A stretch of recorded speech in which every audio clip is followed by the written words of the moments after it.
प्रणाम प्रणाम प्रणाम. आज आपण सगळे मिळून विचार करूया की सुख कशात असतं. बाजारात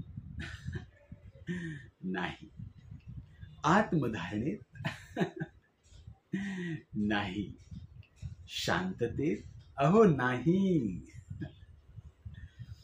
मी सांगतो, सुख असतं जेव्हा जेव्हा माझी बायको एक दिवस शांत बसते. पण ते घडणार फक्त स्वप्नातच. मी लोकांना प्रवचन देतो, संयम ठेवा, प्रेम करा. पण माझ्या घरात माझी बायकोच मला म्हणते, तू माझ्याकडे लक्ष देत नाहीस. अहो, कसं, कुठे, कधी लक्ष देणार? हजारोच्या संख्येने प्रेक्षक बसलेले असतात. तर